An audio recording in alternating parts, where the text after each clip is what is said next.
I'm Peter Murray, I'm Chairman of New London Architecture, and behind me is the entrance and exit to Paddington Station.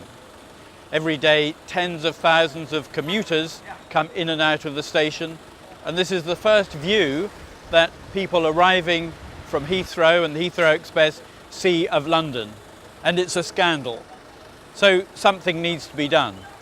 One of the proposals was a 72-storey tower on this site behind me here, proposed by Irvine Sellar. Following public reaction, that design has been changed. So we asked Irvine Sellar what he was proposing to do. The original concept was to make this a great place to live, to work, to play around at this very, very important international transport hub. That was the start. Now, we had opposition to the tower. So we considered other options, and during our research, which was very intense, it was first time round, it wasn't glib, the height of the building seemed to be their major concern. The other thing that we picked up and developed during the process was this part of Paddington has an employment issue.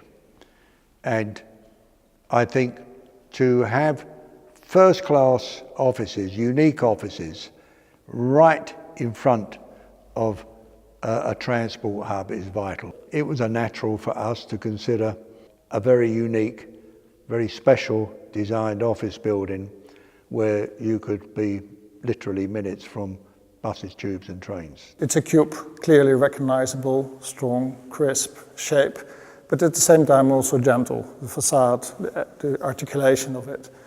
But what happens is by lifting the building up and setting it back, we create what we call like a hive of public activity, people moving through the site, retail, access to the underground. And it also moves diagonally towards Pratt Street, to the hospital site, St. Mary's. There we have another entrance to the tube station. So also people coming from the east, you can see the famous vault of the Brunel station.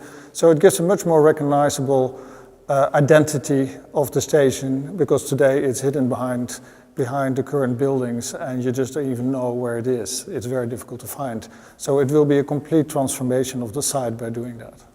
We lift the building off the ground to give it very easy accessibility at ground, below ground and even above ground. So there's complete connectivity from the major station, the Brunel station, right the way through to Praed Street. And Praed Street we're opening up.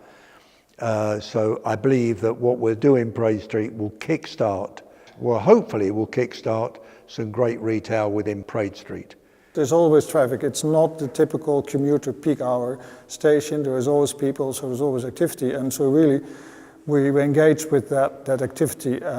That energy is really capturing that energy, positive energy of Paddington. And then above it, people can go up, take public lifts, and there's a restaurant with a terrace overlooking Hyde Park. We're only 500 meters away from Hyde Park. So it is all these different layers of different activities for people to use. We are investing over 65 million in terms of public rail connectivity.